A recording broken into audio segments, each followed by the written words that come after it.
Hello and welcome to Criminal Models as part of our explorations of our Topic 7 area of pirates, pilfering and dealing. And at the end of this particular session, you will have considered the potential for the application of criminal models. So let's start off with a little bit of theory, and in particular we're going to be looking at the Albanese model. Now, Albanese, writing in 2000, he presents a predictive model of the factors which influence organised crime. So, very briefly for the moment, starting off with is opportunity factors, criminal environment and specialist skills, and all of these come together to give a prediction, first of all, of the likelihood of criminal activity, and then the extent of harm.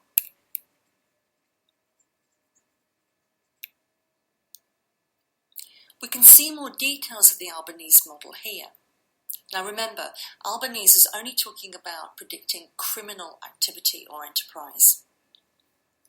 So for him, there needs to be opportunity factors in the social, economic, business and other environments that the criminal or potential criminal is situated in. There may be economic conditions that may present an opportunity for the entrepreneur. There may also be specific government regulations that prevent, for example, a service or product in the market, but there is a demand for even so. Thirdly, there may be an opportunity of enforcement effectiveness, and there should be a demand for the product or service that he or she is thinking about supplying. There may also be an opportunity to create a new product or service by technological or social change. Secondly, Albanese identified the criminal environment is very important in predicting whether somebody will embark on a criminal enterprise or not. For him, there needs to be pre-existing criminals in the product or service market, and there also needs to be pre-existing criminal groups in the product or service market. These combine to reflect a sort of a network of criminals that's related to the service or product that the entrepreneur is thinking about embarking on. Thirdly, he or she needs to have special skills, or at least access needed to carry out the activity. He or she needs to have the technical or language skills, the way of communicating with other criminals or groups. For Albanese, all of these combine to predict the likelihood of whether somebody embarks on a criminal enterprise or not, but there needs to be a separate estimation for each specific product or service that's thinking about being embarked on. And all these factors also contribute to predicting the estimate of harm.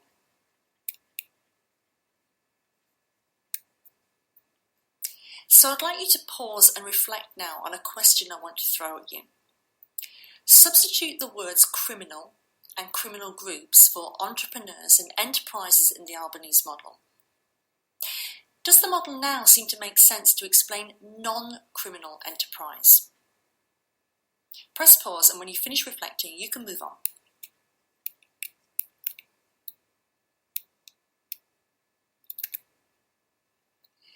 So now we've seen how the Albanese model works in theory, why don't we have a little go at trying to determine how it might work in practice?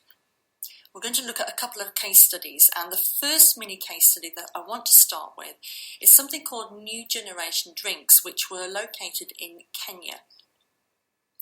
So Justin Willis, writing in 2003, describes this as a case study, and he describes the emergence of a range of unregulated alcoholic drinks in Kenya during the 1990s. These were sold as traditional, but they had very, very uncertain origins, and sometimes they involved industrial alcohol. Now, I don't know if you know anything about industrial alcohol, but I assure you that it is not a good thing to start consuming. The context for the development of the enterprise was that in Kenya at the time there were very high beer duties. The drinks industry was also poorly regulated, and there was very little enforcement as to the legality of the industry. New Generation Drinks were sold very cheaply, and there were rumours of it largely being comprised of chemicals rather than safe drinks. However, There were also incidences of sickness and death from drinking them. The drinks themselves were sold in bars alongside conventional drinks. But the story reflects notions of an ambiguity of the notion of legality. For example, Willis argues that the whole story of illicit drinking in Kenya in the 1990s reveals one of the most striking aspects of crime in modern Africa, that there may be widespread uncertainty as to whether an activity is even criminal or not. Now you can read in more detail about new generation drinks. I put a copy of Justin Willis's paper on Learn in the folder pertaining to topic 7. But for now though, let's look to see how the Albanese model can apply to new generation drinks. Well, first of all, in terms of the opportunity factors, and let's start off with economic conditions.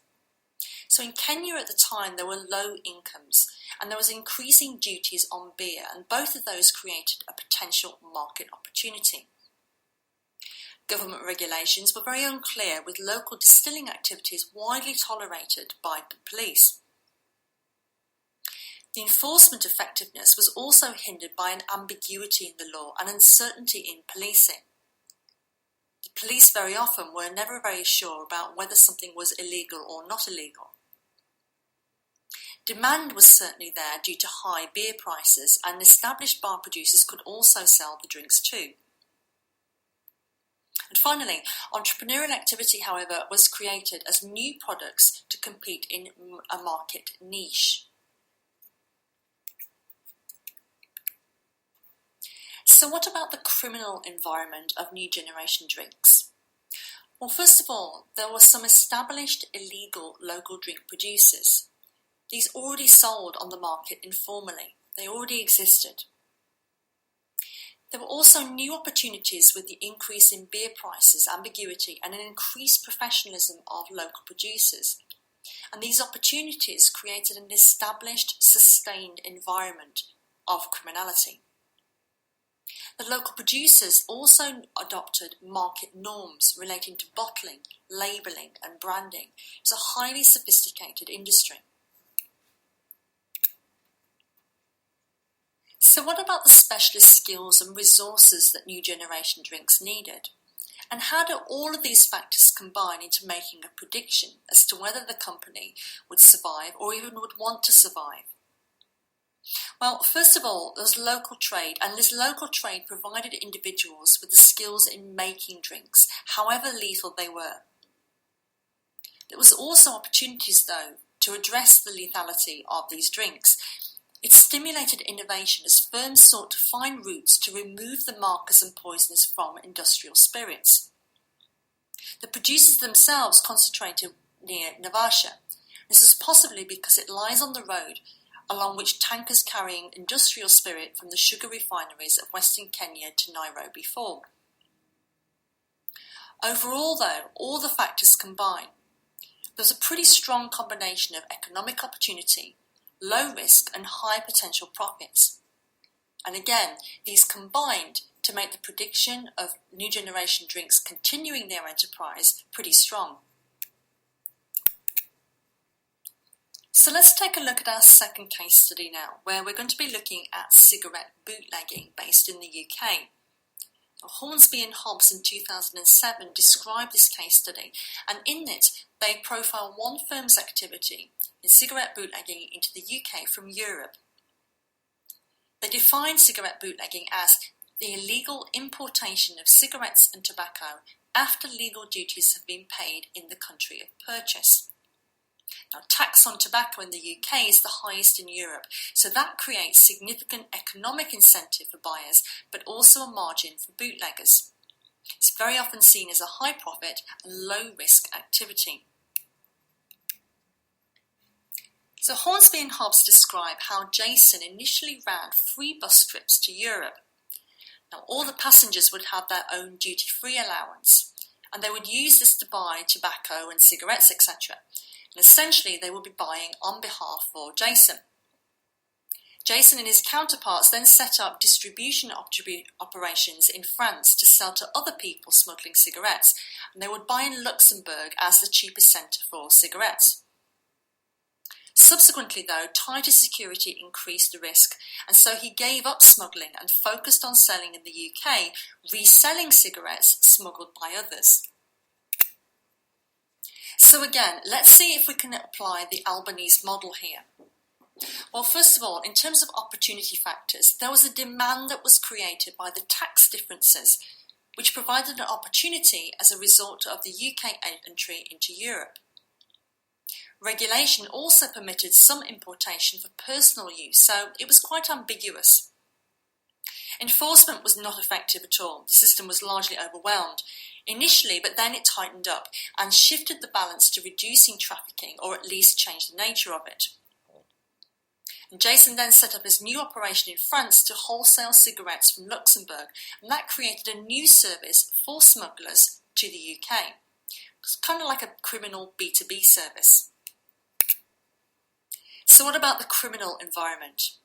Well, first of all, Jason emphasised the importance of social networks in his firm. Stable groups of associates and firm members, family and friends were absolutely instrumental. Jason's Luxembourg operation also depended on there being other criminal customers for his service.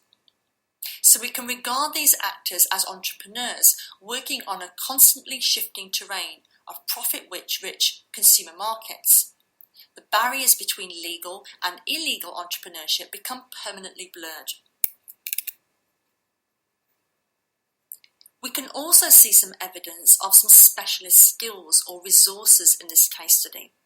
So first of all, Jason demonstrated substantial organisational and opportunity recognition skills in setting up and developing his Luxembourg venture. I think overall, Jason was very skilled in spotting opportunities in the market, but he was also skilled in constructing his organisation or enterprise to maximise his success. Jason also demonstrated a willingness to exit in response to growing pressure from law and violent competitors. In other words, he knew the market and his industry well enough to be able to get out. And finally, a quote there: "The key to understanding this particular sector of the cigarette smuggling market resides in the mechanics of the manufacturer's commercial logic, in which their profits are going to be the same regardless of the circumstances in which cigarettes are sold to consumers and in which low black market prices promise increased sales." So Jason was therefore very skilled in not only understanding the illegal aspects of the cigarette industry, but also the legal aspects as well. He understood the logics of both perspectives.